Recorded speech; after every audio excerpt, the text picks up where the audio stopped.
क्यों एक रिश्ते में समय के बाद दूरियां आने लगती हैं? क्यों एक रिश्ते में वो बात नहीं रहती जो पहले थी और अब नहीं? क्यों एक रिश्ते में वो मिठास नहीं रहती जो पहले थी और अब नहीं? मैं शिवम स्वागत करता हूँ आपके अपने चैनल तेरा लव गुरु पर, जहाँ मैं शेयर करता हूँ प्यार और उससे जुड़ी बातें और किस्से। आज दोस्तों बात करेंगे अंडरस्टैंडिंग के बारे में कि कैसे एक रिश्ते को लंबे समय तक अच्छी तरह से चलाया जाए। क्योंकि अक्सर हम देखते हैं रिश्ते शुरू बहुत अच्छे होते हैं लेकिन एंड उस तरह से नहीं हो पाते, या उस स्टेशन पर या उस प्लेटफॉर्म पर नहीं पहुंच पाते जहां दोनों पहुंचना चाहते हैं एक साथ। ऐसा क्यों होता है, इसी के बारे में आज हम बात करेंगे इस वीडियो में, जहां मैं शेयर करूंगा आपके साथ 5 ऐसे पॉइंट्स जिनको फॉलो करके आप अपने रिश्ते को बहुत अच्छे से चला सकते हैं, एक दूसरे के साथ रह सकते हैं। सो आप इसी के बारे में बात करते हैं। सबसे पहला गाइस जो पॉइंट होता है वो होता है अंडरस्टैंडिंग ऑफ द रिलेशनशिप। जब आप एक रिलेशनशिप में जाते हैं आपको अंडरस्टैंड करना होता है अपने पार्टनर को, क्योंकि शुरुआत जब आप करते हैं आप हर चीज़ से एग्री कर जाते हैं क्योंकि you want to be with each other.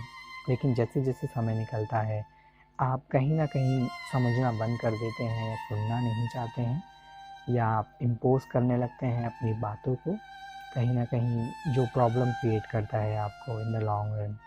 तो आपको अंडरस्टैंड करना होता है सामने वाले को, उसकी सिचुएशंस को, क्योंकि relationship is not just about you, it's about us.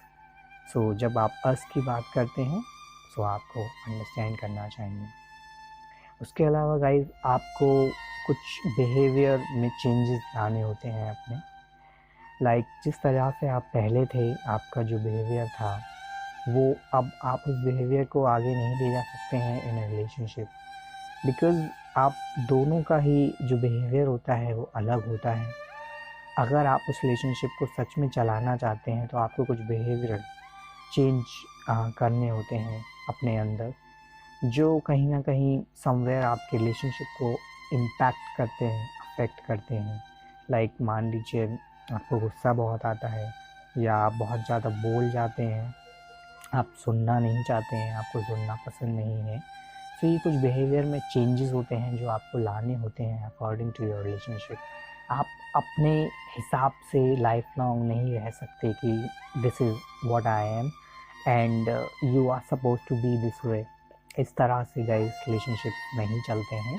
So make changes in your behaviour, make some adjustments as well.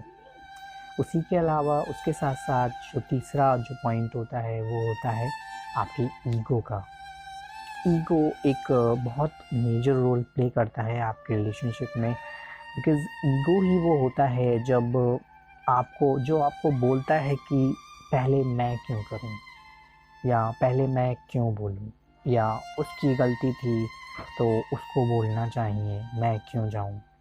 ये होता है आपका ईगो, जो कहीं ना कहीं आपको रोकता है आगे बढ़ने से, और कहीं ना कहीं यही सबसे बड़ा रीज़न होता है जो एक बैरियर बनता है आपके रिलेशनशिप में उसको आगे बढ़ने से।